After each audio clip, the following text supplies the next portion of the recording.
nama godhu jechuudha. Kanaafuu wanta walitti dhufu miti fagoodha walirraa. Sababni namni wanni keessa bo'ii lolaa keessa gangalataa bar farsoo dhugee gangalataa deema bar karaarra asitti kufaa namni achitti ol qabaa. Ela waan nama mudate tokko biyya kana keessatti jechuudha. Waa'ee farsoorraan sitti himaa. Bara 2023 bara 2021 barrisaa.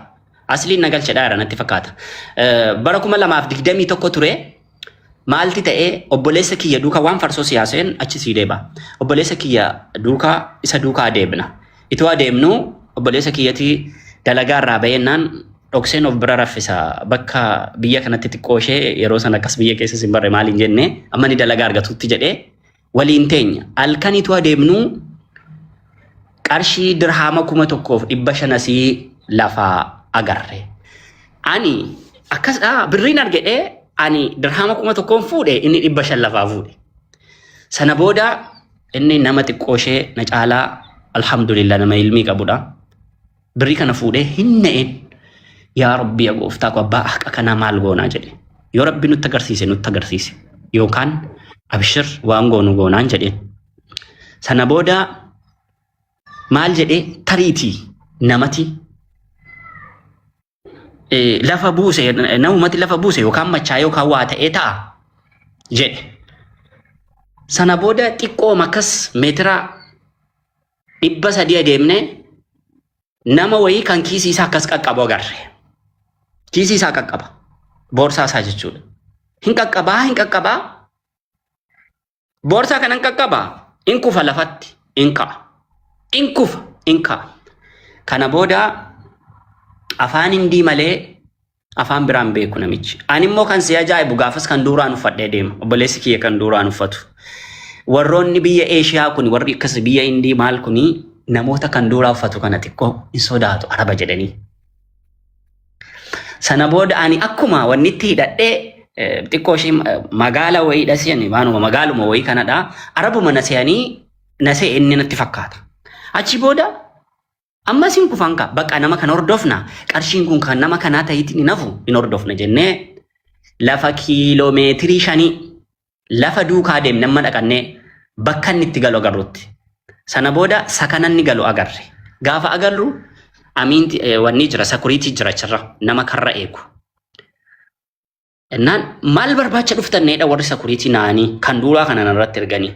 Ani akkuma keessanii humaaladha. Kan duraa kana laaltanii nan sodaatina nama kanan barbaadeen jedhe. Nama kanaan qarshii gatteettaa jedheen gaafadhe. Hin ganne na jedhe. Ani araba miti nan sodaatiin qarshii gatteettaa. Hin ganne. Ani araba miti kunoo ID koo laali jedheen iqaamaa koo fuudheetti agarsiise. Ani Itoophiyaadha. Ani Afriikaadha. Ani uummata gurraachadha. Nan sodaatiin jedheen kadhadhe. Obboleessa kiyya waliin.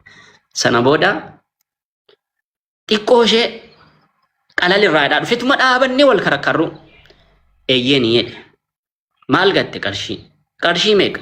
Dirhama 1,500. Mallattoon qarshii kee maalidha?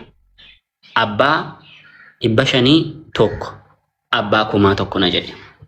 Kana booda sakuriiticha waamee elaa kunoo birriin kuni kan saadha.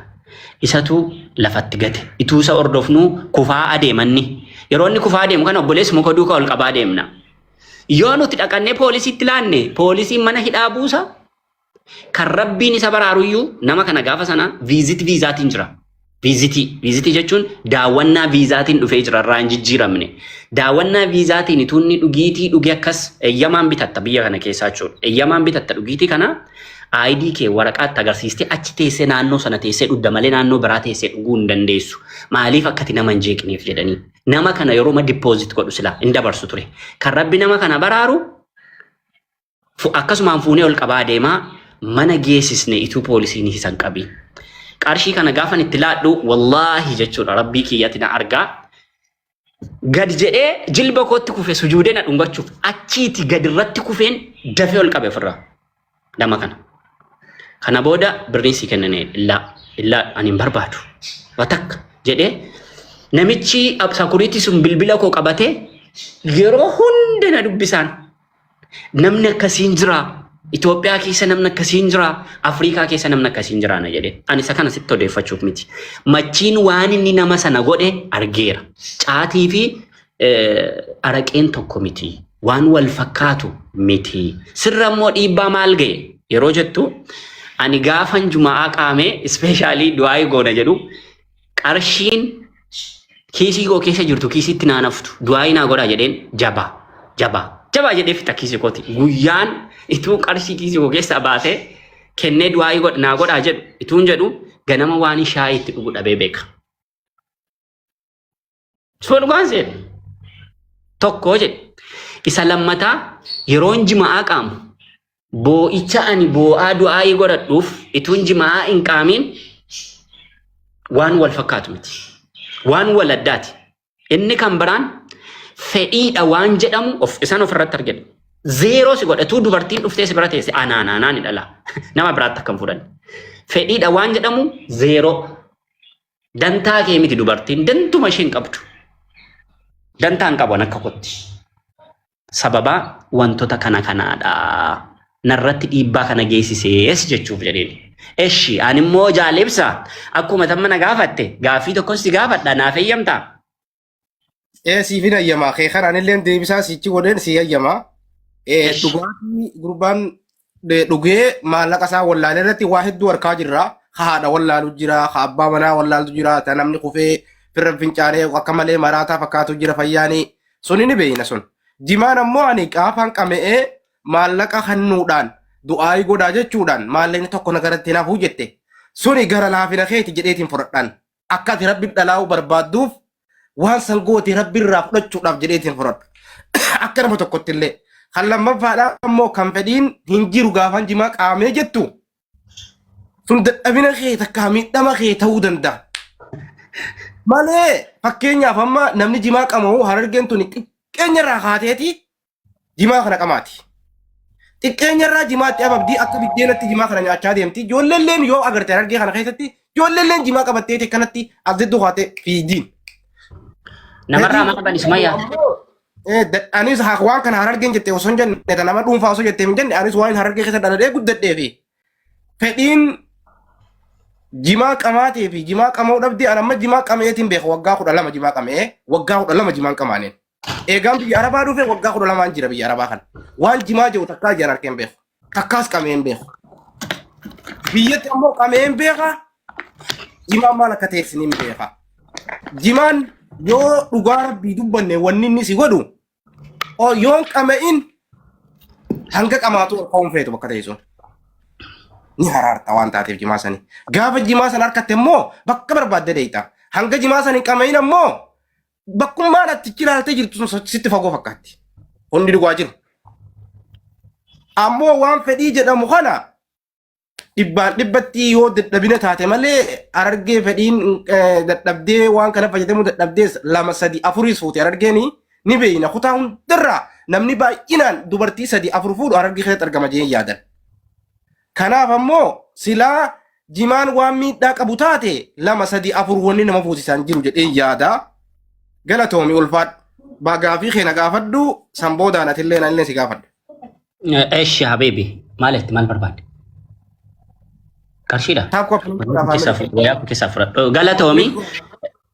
Galatoomi jaalibsaa ilaa akka jedhu rabbii fas'aluu ahla zikri in kuntum maa laa ta'lamu. Wanta hin beekne tokko warra ogummaa isaa qaban itti gaafadhaa jedha. Fakkeenyaa fi qorannoo karaa saayinsiitiin dhimmi fedhiitiin wal qabatu mirkanaa'aadha. Qorannoo karaa saayinsii yeroo nan jedhu doktoroota fayyaa. Yeroo tokko Dr. Zaakir Naayitii waa gaafatame beeyta. Maal gaafatame? Ituun gaaffii kottiin seeniin duraan ishee kana si ibsa. Islaamummaan gaaffii barbaadame hundaaf deebii kenna jetteetta. Quraanni gaaffii barbaadame hunda gaaffii gaafatameef deebii kenna jetteetta. Jedhanii gaaffii gaafatanii biyyanni keessatti gaafatame yaadadhu.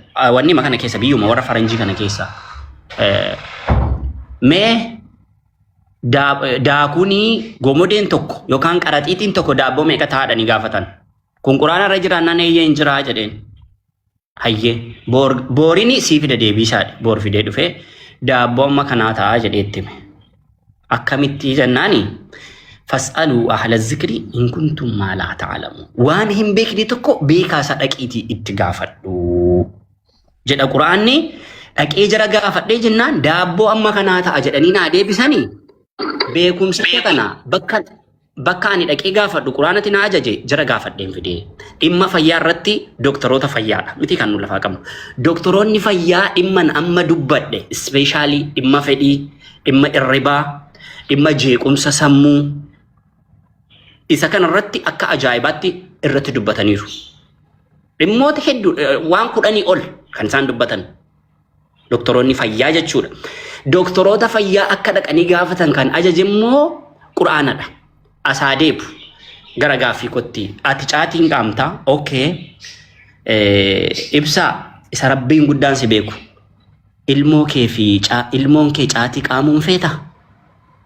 namni ilmoo isaa caalaa waan jaallatu hin qabu ibsaa hin feeta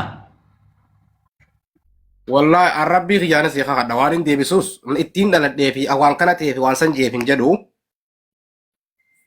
ilmoon kiyya jimaa qama'uu yoo baatte akka argetti yani ilmootii yaa hunjoonan namumaa hunjedhuun khalas maalii fi jimaa qaamuuni bashannana nu biratti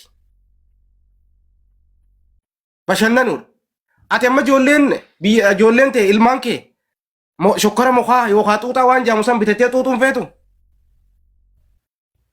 nam fedha jimaanis nu biratti kana ulfina waan qabu hammeenyaas waan qabu qaanyiis waan qabu namni jimaan qamaane nu biratti hafuurri isaa bira taa'uu hin dandeessu amma yoo jimaan qamaane hafuurri isaa bira taa'uu hin dandeessu ajaa takka lammaffaa namni kun yoo jimaan qamaane yoo hin bashannanne aduun tun irraan dhiitu jireenyuma kanaa akkatti jiraatu hin beeku akkatti oolu hin beeku jimaa qama'uun dirqama hin qama'in jimaa yoo ilmoon tiyya hin qamaatu lakki akka qamaatu hin fedhi jedhe numaan kijibe malee nis hin danda'us dhorkus hin danda'us nis hin danda'amus maaliif ibsaa ani dhorkiseedhaan jiru in feetaa qofadha kan hin gaafadhe eyyen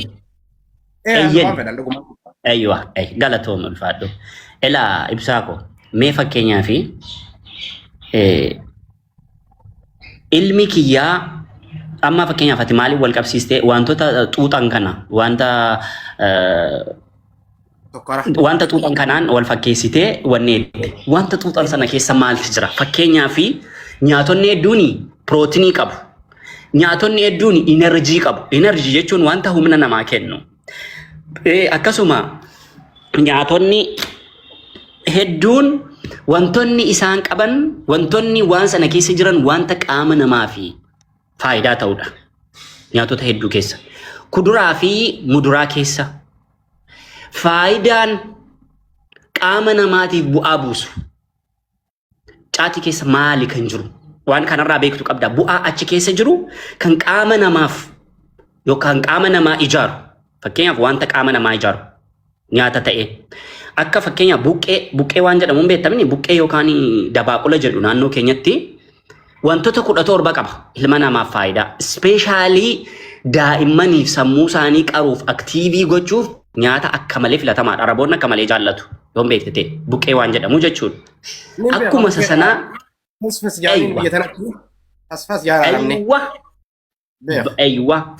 faayidaa jimaa keessa jiru kan qaama namaaf bu'aa buusu fakkeenyaaf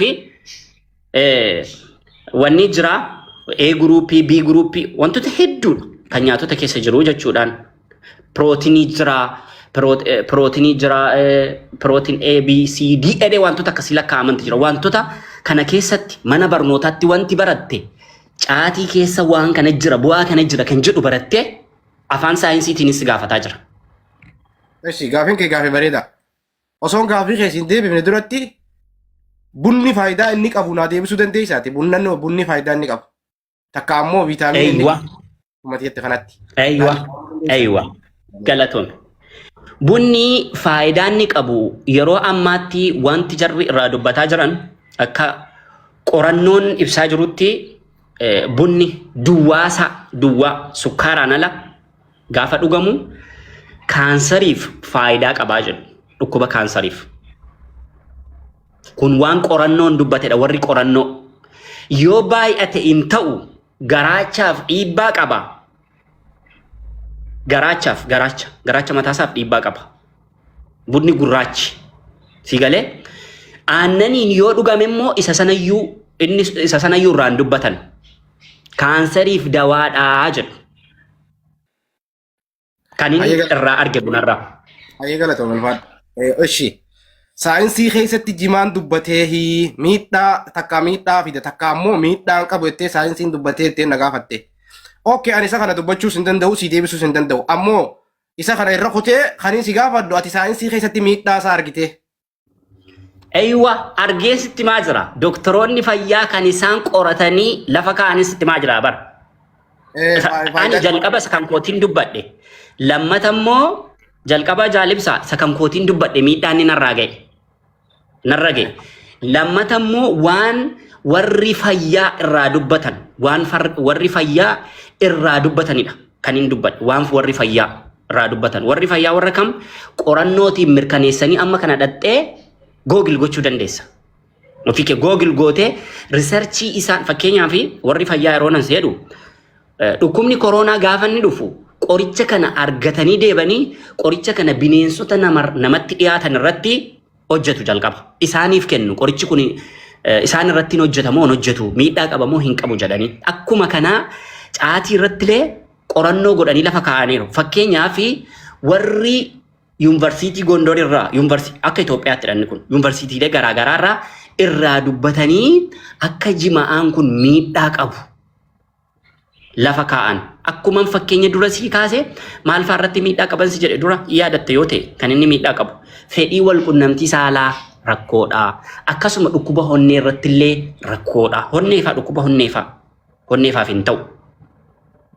Akka doktoroonni fayyaa irraa dubbatanitti yookaan warri qorannoo jechuudha. Kuni kan warra qorannoodha malee kan inni ofii koo ofirratti argee waan kana jedhe miti. Inni ofirratti argee suman sila si jedhedha. Ashii galatoon ulfaadhu waan tokkoon si gaafadhaan illee. Gaafadha. Umrii hanga jirtu kana keessatti eega dhalattee hangana geesse keessatti nama doktoraan deemee namni kun wal'aansa jimaadhaan dhukkubsate dhukkuba jimaatiin akkana qabame lubbuunsaa jimaan dabarte rakkoo jimaatiin irra gahame jedhee dhukkuba jimaatiin himatamee du'ee takka addunyaa kanarraa kutee dhageessee takka. Gaaffii bareedduu na gaafatte.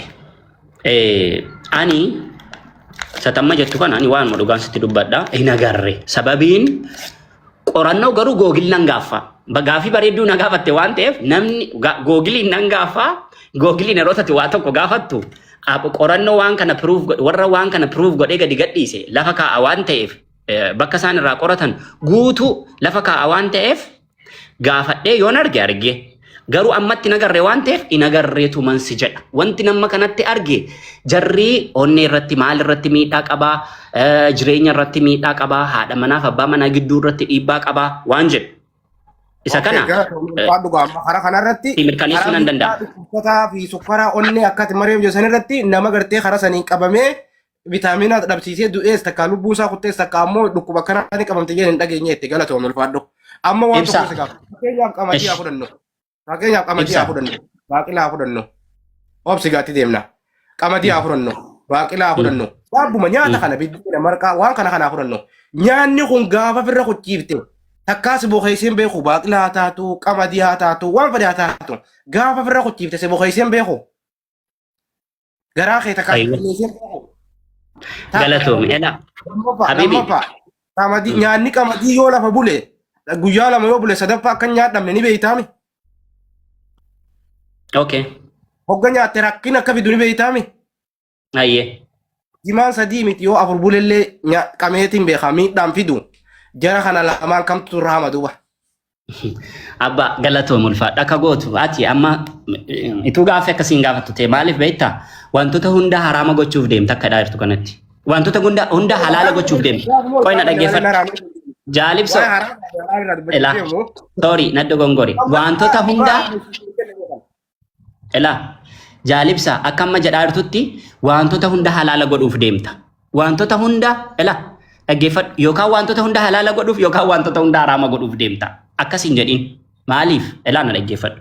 Tokkoffaa ani sirratti akkas godhee ejjennoo koo sittime ejjennoo koo sitti hime waan doktoroota fayyaa sitti hime dhimma qamadii fi dhimma garbuu kana jedheetti qamadii mitiitii birzii fakkeenyaaf birzii waan jedhamu beekta birzii dammaa guyyaa 3 taa'ennaa yoo itti dhugdi si macheessa yeroo isaatti irra darbe waan ta'eef dhugdeennaan si macheessa garbuu guyyaa 3 bulee guyyaa 3 boodan danfa'ootti dhugde si macheessa kun beekamaadha wanti hundi daangaa qaba.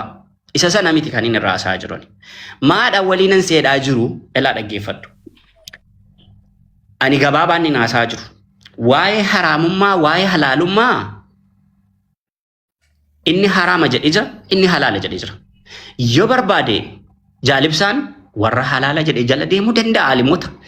Yoo barbaade warra haraama jedhee jala deemuu danda'a.